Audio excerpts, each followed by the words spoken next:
kita akan melihat sisi, dalam ini sisi pendidikan itu biar perlu kita berikan kepada anak kecil sekalipun. Jadi nggak ada masalah. Kita dengan anak kecil sudah diajak bicara caranya orang dewasa tentang akhlak, tentang kebaikan. Nah ini kata, hafidtu min Rasulillah, aku menghafal, mendengar dan aku hafal min Rasulillah dari kakekku Nabi Muhammad sallallahu alaihi wasallam. Da ma yaribuk ila ma la yaribuk. Ada sebagian ma la yuribuka ila ma la yuribuk. Kalau ma la yaribuk dari roba ya. Yaribu. Kalau yuribuk aroba yuribu, maknanya sama. Cuman yang lebih sahih menurut Ibnu Hajar Al-Haytami adalah da' bi fathil ya. Da' ma yaribuk ila ma la yaribuk. Da' tinggalkan. Ma yaribuk yang menjadikan dirimu tuh ada keraguan-raguan, kebimbangan. Bimbang dalam hal ini adalah hal halal, haram, baik, buruk. Tinggalkan yang di dalam dirimu ada keraguan-raguan, raib. Raib itu keraguan. Dalam Al-Quran sudah hafal semua. Alif, lam, mim, dzalikal kitabul la raiba. Tidak ada keraguan di sana. Yaribu atau yuribu. Maka sesuatu yang menjadikan dirimu ada ragu, maksudnya ini kayak ada haramnya ya, ada halalnya, ini ada haramnya. Selagi di dalam dirimu ada keraguan-raguan, tinggalkan. Lalu pilih ma la yaribuka, yang tidak membawa keraguan-raguan dalam dirimu. Rawahu Tirmidzi wan Nasa'i, hadis riwayat Imam Tirmidzi Nasa'i. Qala Tirmidzi, Imam Tirmidzi kata hadis hasan sahih. Ini istilah hasan sahih itu oleh Imam Tirmidzi. Hadis itu kalau tidak hasan ya sahih. Kenapa hasan sahih? Yang menjelaskan hasan sahih itu ada mengatakan keraguan-raguan dari seorang penilai hadis apakah ini hasan atau sahih, sehingga itu hasan sahih. Ada yang mengatakan bahwasanya ini ada dua jalur. Jalur yang satu adalah jalur hasan, yang satu jalur sahih. Maka disebut hasan sahih. Seperti itu. Yang jelas hadis hasan sangat. Hadis hasan adalah makomnya sudah makom mendekati sahih dan bisa dipakai. Baik.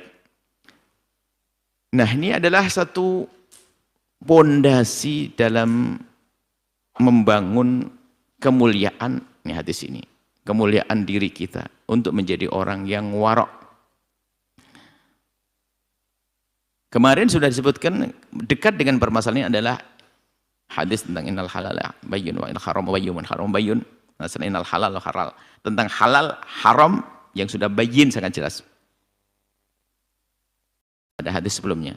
Ini masalah warok. Dan nanti ada istafti qalbak. Hadis setelah ini ada lagi. Ini pendidikan untuk warok. Warok itu adalah bagaimana kita itu membiasakan hati kita itu di antara yang halal saja kita pilih. Makruh ya dijauhi dong, apalagi haram. Orang hati-hati, istilahnya begitu. Ini dalam irama berhati-hati untuk menggapai kemuliaan. Ini akhlak yang mulia. Kalau orang berpegang dengan ini, dia akan punya akhlak yang sangat-sangat mulia. Da' ma yaribuk ila ma la yaribuk. Sudah. Jadi dalam urusan ini kok kayak ada bau-bau haramnya, sudahlah tinggalin. Masih banyak yang lain yang halal. Da' ma yaribuk. Ada. Jadi coba dalam kehidupan kita ini, mungkin kita menemukan satu kejadian. Ada orang mungkin, kita lagi belanja, kemudian ternyata kwitansinya ini kok salah, ini kayaknya kurang ini. Mestinya bayar 300.000 kalau cuma 250, ada yang kurang ini. Padahal hitungan dan coba. Kalau orang punya akhlak yang mulia nggak akan pulang langsung, dia akan nggak puas, dia pasti akan bertanya, Pak kurang ini, salah ini. Coba yang keropos akhlaknya, alhamdulillah untuk. Ini adalah ujian hal-hal yang seperti itu. Artinya kalau memang bukan milik kita, ini ada bau haramnya ini salah ini, harus kita kembalikan. Dan bagi orang yang sudah membiasakan dengan kewaraan sifat mulia itu, maka meninggalkan kemakruhan, keharaman begitu mudahnya. Bahkan bukan sesuatu yang haram, tapi selagi itu masih ada keraguan begitu mudah. Disebutkan Sayyidina Abdullah bin Mubarak mengisahkan tentang seorang soleh namanya Hasan. Nama seorang, jadi ada salah satu orang itu begini kisahnya. Ada berita dari karyawan terpercayanya bahwasanya, bos, ini kayaknya tanaman, kalau zaman sekarang ini kayaknya bos, ini kayaknya pada gagal panen nih bos, bahasanya begitu loh. Terus kenapa? Kalau gagal panen nanti padi bakal naik entar lagi bos, dan gitu. Langsung dia belanja, beli ke tempatnya orang-orang, beli padi yang banyak, ibaratnya begitu. Setelah beli padi, betul, tidak lama kemudian, sebulan, betul, sudah memang gagal panen, langsung akan harga naik. Harga naik, dan betul harga naik. Secara fikih, coba, halal. Dia tidak membohongi orang, cuman dia menyembunyikan informasi kepada orang yang punya padi. Dia nggak berbohong. Wah, dia beruntung besar ya kalau seandainya jual. Cuman setelah itu apa? Waroknya itu yang tampak. Sifat mulianya tiba-tiba nongol. Wah, nggak bisa ini. Langsung datang kepada orang yang pernah dibeli tadi. Langsung kepada orang yang pernah beli. Mbak, tolong batalkan transaksi saya dulu. Transaksi padi, ibaratnya kalau padi, kalau kurma gitu. Loh kenapa? Pokoknya batalkan saja. Dan setelah itu ambil barang-barang dulu dan kau jual. Karena harganya hari ini sangat naik, betul. Loh nggak apa-apa, saya rela kok. Enggak. Karena waktu aku beli kepadamu dulu, aku tahu kalau ini bakal naik harganya. Dan saya diam-diam kepadamu. Kalau ada pedagang kayak begini bakal kaya dunia akhirat orang itu. Sekarang ini Masya Allah waroknya kurang. Tetangga ya semoga lah, entar lagi paling dijual tanah tetangga, kecepit dia tuh. Masa seneng tetangganya kecepit? Sampai dikisahkan suatu ketika ada minas solehin orang soleh, dia itu punya ya dagangan barang-barang begitu, yang ada urusannya dengan air, dan memang waktu itu lagi kemarau panjang. Sehingga dia barang-barang yang dimiliki banyak, dia punya gudang. Tak tahu melihat mendung, kok nggak senang? Wah, mendung ini. Habis mendung hujan bercocok tanam. Waduh, sudah gelisah itu loh. Langsung bersumpah saat itu dikeluarkan barang-barangnya dengan harga murah supaya tidak kotor hatinya. Yaitu apa? Tidak senang ada rahmat turun kepada kaum muslimin. Nah, kita itu belum biasakan dengan semacam itu. Kalau bukan milik kita ya sudah. Jangan diambil. Dikisahkan di negeri ada. Kisah ini masyhur di kalangan para ulama, sering disebut. Ada di negeri kafir sana itu ada. Dan itu kisah ini belum lama. Seorang muslim yang saat itu dia naik taksi, orang kafir yang nyopir. Sang muslim itu membayar. Kemudian sama orang kafir ini dikembalikan, ternyata lebih. Pakai argo dan sebagainya gitu loh. Lebih.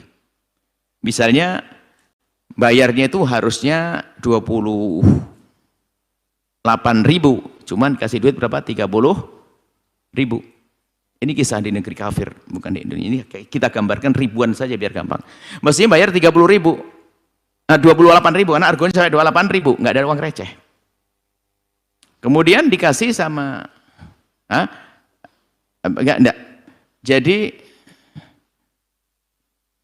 gini, mestinya membayar kebalikannya. Mestinya membayarnya itu adalah, mestinya kembalinya itu adalah 2.000 atau 2.000. Kembalinya itu mestinya anggap yang rupiah, yang ratusannya, yang kecil banget, yang nggak ada nilainya. Kalau gede masih orang berat. Misalnya di Argo itu adalah 25.750.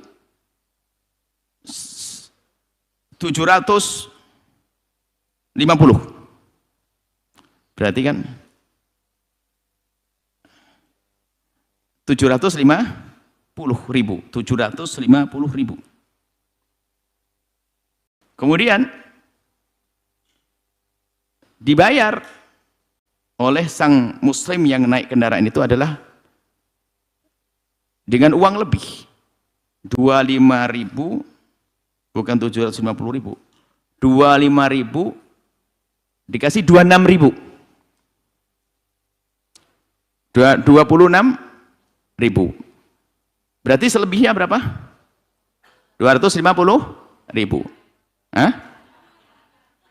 250 rupiah. 250 rupiah. Masih lumayan gede ini. Jadi kecil banget ceritanya itu. Akhirnya sama tukang taksinya dikembalikan uang 300. Pokoknya kecil banget, anggap saja masih kegedean. Sebab yang dikisahkan itu sangat kecil. Anggap saja argonya puterlah, kegedeannya saya kecilkan lagi supaya Anda punya gambaran nih, kamu gambaran ujian berat itu. Anggap saja itu mesti membayar 225.975.000 rupiah. 25.975 rupiah. Duit segitu kan susah. Ya. Langsung ya 26.000 mestinya dikembalikan berapa? 25 rupiah. 25 rupiah mestinya ngambilkan 25 rupiah. Sama si tukang taksi dikasih 30 rupiah, nggak ada duit receh. 30 rupiah. Dia tahu 30 rupiah ini lebih. Disimpan sama seorang muslim ini. Cuman dia mikir, bergolak di hatinya, ini lebih. Ini lebih. Ini lebih. Pas sebelum naik taksi akhirnya sempat ngomong, "Pak, uangmu tadi lebih. Kenapa kok kasih lebih? Uangmu tadi lebih." Cuma dijawab begini, dari modelmu tuh orang muslim, aku percaya orang muslim gak pernah bohong, pasti bakal dikembalikan. Dia sujud syukur, coba kalau tidak kembalikan, kan jelek nama orang Islam tuh. Jadi ini dia ngerti, ini muslim, orang muslim biasa jujur ini, biarpun sedikit pasti dikembalikan. Dan memang harus begitu orang Islam. Nyolong malah, ini gimana nih? Naudzubillah, tidak bisa. Artinya ini adalah namanya itu kewaroan, rasa takut. Saya bikin molek kita. Saya kumpul dengan orang yang sangat warok. Waktu kita kalau haknya akan diambil, biarpun 5.000 ya, kecil banget kita naik taksi dengan sahabat, naik mobil. Saya punya hitung-hitungan. Kalau saya itu, orang Indonesia gampang ngentengin, akhirnya ya ngentengin syariat juga mungkin orang kita itu. Jadi kita tuh uang sedikit waktu itu, mungkin uangnya hanya seberapa dari teman-teman waktu di Yaman itu, teman orang Arab Yaman, ditagih uang kecil sampai kita ngomong, segitu aja ditagih ya, ini kecil banget, 500 rupiah deh, gitu aja ditagih. Kita sudah suudon, pelit banget orang sini, katanya masyhur Hadramut pelit kan begitu, padahal bukan, haknya dia ngambil haknya. Sampai di rumahnya saya dikasih hadiah duit lebih banyak dari itu. Pulang. Jadi ya memang mengajari bahasanya hak diambil, jangan sok gampang-gampangan, nanti gampang-gampangan semua ngentengin. Coba kalau kita biasa di rumah kita dengan semacam itu, giliran ke negeri orang, kita seenaknya sendiri nanti. Selagi bukan milik kita, kembalikan. Diambil. Saya punya sahabat ambil hak. Ini haji. Kembalikan. Sampai ya Allah pelit banget. Kita sudah ngomong gitu, seudon kita. Pelit banget uang gitu aja ditagih, nagihnya ke mana? Dikembalikan. Di rumah, sampai di rumah kita makan enak, kalas kasih pulang kasih hadiah. Oh iya benar deh, ilmu ini. Jangan, kalau kita kan gampang nggak enakan, nggak enak nagih, nggak enak cuman segitu ditagih, nggak enak. Karena sudah biasa nggak enak juga begitu nanti, akhirnya duitnya orang diambil menjadi enak kan begitu. Jadi selagi bukan milik kita hendaknya sudahlah, jangan berani mengambil. Nah, kita perlu. Saya ternyuh dengan satu kalimat dari seorang anak muda yang dia bukan santri utuh, bukan santri. Tiba-tiba waktu itu ada pembuatan satu produksi kompor untuk mempermudah. Kompor dengan apa itu? Sehingga kalau ini bisa terbukti, kaum orang fakir bakal ketolong. Pokoknya begitu. Pokoknya kalau ini terbukti, jadi kompor-kompor yang selama ini akan kalah dengan ini. Dan lebih murah. Di tempat yang berbeda, ini lulusan pondok, ini bukan lulusan pondok. Yang bukan lulusan pondok tiba-tiba berkata, wah, cakep Buya itu Buya. Ini bisa banyak ditolong orang-orang di kampung-kampung itu. Langsung yang diingat adalah kemaslahatan umat. Yang satu padahal punya nyantri, Buya, wah ini kalau bisa kita produksi banyak, bisa dapat duit banyak ini. Beda ini padahal santri ini. Ajib. Biarpun pejuang al-bajah nggak boleh begitu loh ya. Mikir bisnis terus, tapi nggak mikir kemaslahatan umat. Ini bukan santri malah ngomong, sama pejuang kita semua sebenarnya dua-duanya. Yang salah kita nilai, pejuang kita, cuman orang bukan santri, tapi pikirannya apa-apa. Wah, ini kalau bisa diproduksi banyak yang tertolong dari kaum bangsa kita ini. Jadi berpikir untuk kemaslahatan umat ini kemuliaan. Kita sering nggak pernah peduli dengan hal-hal sepele. Jadi kalau selagi itu adalah ada keharaman, ada ini, jangan. Apakah mungkin orang yang punya jiwa begini ngerebut waris saudaranya? Nggak mungkin, hatinya baik. Sehingga kejahatan itu halus, perlahan demi perlahan, sejengkal demi sengkal. Kalau biasa dengan ngambil miliknya orang nggak kembalikan, ada biasa. Makanya biarpun dengan ibunda kita biasakan kembalikan. Jujur kembalikan, apalagi dengan orang lain. Dengan ibunda ayahanda kita jujur itu penting, berlatih. Sebab ada anak itu kalau sudah kelebihan itu dianggap milikku. Nah ini karena tidak terbiasa terdidik dengan akhlak yang baik. Nggak boleh begitu. Apalagi kalau kita punya tugas itu urusan dengan lembaga, masjid dan sebagainya, lebihnya nggak pernah kembali. Wah ini sebetulnya ada bakat-bakat jadi pengkhianat, nggak jujur. Karena bukan miliknya itu. Jauh daripada hadis ini. Kalau memang dia kenal hadis ini, nggak mungkin. Ini disaku. Bahkan ada ragu-ragu kelebihan. Jangan-jangan kemakan saya tadi hitungannya.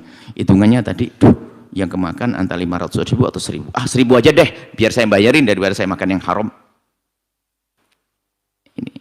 Jadi kejujuran itu penting. Selagi masih ada keraguan, enggak, ini bukan hak saya ini, enggak boleh saya ambil.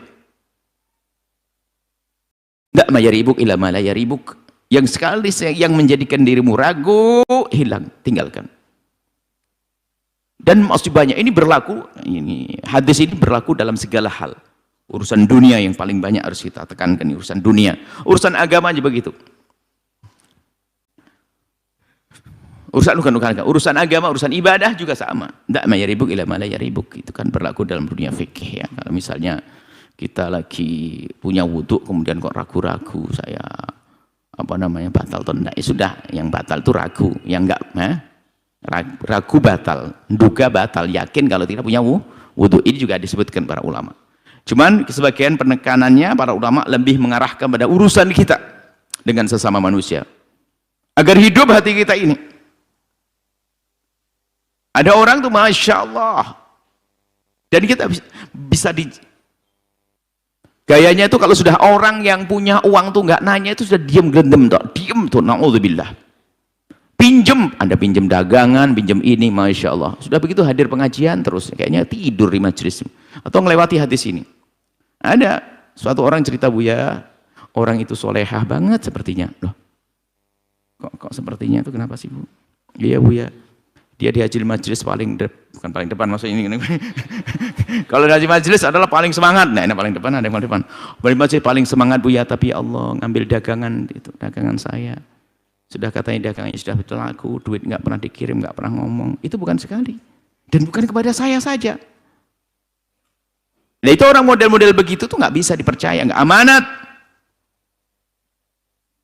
Dia seharusnya jujur kalau ada apa-apa. Saya nggak bisa membayar. Jangan diem. Dengan siapapun. Kayak tadi termasuk uang kembalian itu dari kecil, kembalian kecil apapun kembalian, kembalikan. Biarpun miliknya orang, misalnya orang nggak, Pak kembalian ada, kalau sudah nggak mau lain cerita. Kita ditugasi oleh orang tua, ditugasi oleh atasan, ditugasi oleh siapapun, jangan biasa. Kalau orang begini ini nggak akan masuk membawa satu rombongan instansi apa ke rumah makan, nggak akan minta kwitansi kosong itu untuk dirubah angkanya, nggak akan orang begitu. Itu dianggap aman? Enggak, itu penjahat juga itu. Habis 500 aslinya, tulis laporan ke bosnya menjadi 700, 200 dia embat. Ini bahaya banget. Ya dia kelasnya kan kelas pengantar tuh. Kalau sudah jadi pejabat juga gede yang dia embat. Jadi kiai pun juga makan duit pondok orang begitu tuh, karena nggak ada warak dalam dirinya. Nah, ini. Makanya warung-warung jangan mau ngasih kwitansi kosong pada siapapun. Itu biasa dirubah nanti tuh laporan ke bosnya ini. Penjahat halus dia. Kopiah kadang-kadang begitu tuh. Kerudungnya masya Allah. Akhlak. Ini ma yaribuk ila ma la yaribuk. Kita perlu belajar, jadi banyak. Maka sebagian kayak Imam Ibnu Hajar al-Haytami itu suruh mencari banyak. Coba permisalan biar orang sadar. Terlalu banyak sekali. Dengan berpegang kepada hadis ini aman semuanya. Enggak ma yaribuk ila ma la yaribuk. Suruh tanya hati kecil ini baik enggak? Kalau di dalam diri ada keraguan-keraguan, ini kayaknya baik, kayak enggak. Kayak baik, kayak enggak, sudah tinggalkan, karena ketidakbaikan itu akan merusakmu. Wah, ini membangun akhlak yang sangat mulia dengan hadis ini. Banyak yang para ulama memisalkan contoh-contoh. Jadi jangan sampai kita itu di saat ya kayak tadi kita kan jual beli saja. Jual beli kita nggak boleh berbohong. Kan dalam hadis disebutkan wala tanajashu. Wala yabi' ba'dukum 'ala bai'i ba'din. Tanajashu itu gimana najasi itu?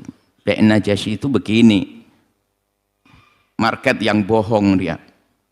Jerumuskan orang kong kali kong antara pembeli palsu dengan penjual agar pembeli yang lainnya itu terpesona. Jadi ibaratnya begini, kita punya sahib jualan kong kali kong, kita berlima pura-pura datang ke itu langsung bilang, wah barangnya bagus banget nih, harganya berapa bos? Wah ini gak murah ini, di tempat lain mahal nih, saya beli borong semuanya, borong. Padahal Buya borong-borongan nih. Setelah kita ambil, orang di kiri kanan lihat, wah bener nih, ikut beli mereka. Kita ke belakang tertawa, dikembalikan kepada bosnya, kepada temannya. Najas, bohong begini ini nggak boleh jual beli. Nggak boleh berdusta. Nggak akan menyembunyikan aib-aib dalam jual beli. Di atas kering, padi kering, bawah basah. Kita kadang-kadang sedih suatu ketika ada seorang bos tahu. Dia lebih bangga dengan delay Amerika istilahnya. Kan begitu. Kita tanya kenapa kok pakai delay Amerika? Bukankah delay lokal? Benar iya sih Buya, cuman pakai delay lokal rusak mesin saya. Emang kenapa? Setiap saya beli kedelai campur pasir. Ada yang tidak sengaja dan ada sengaja dimasukkan pasir. Kalau satu karung dimasukkan pasir setengah kilo itu nggak kerasa. Jadi kan curang. Jangan berbohong. Kita seorang muslim harus menampakkan kejujuran kita. Jujur karena Allah. Ini curang-curang itu halus sifatnya, kejahatan itu berkembang. Itu penjahat gede yang nyuri besi tontonan itu dari nyuri jarum dulu dia. Maka jangan remehkan mengambil barang yang kecil. Maka anak kita pun jangan dibiasakan dengan yang kecil-kecil ngambil. Tidak boleh. Nah itu bukan milikmu, jangan diambil. Kan nggak ada yang punya. Biarpun nggak ada punya, tapi bukan punyamu nak. Ada barang jatuh di jalan, jangan dibiasakan mengambil anak kita.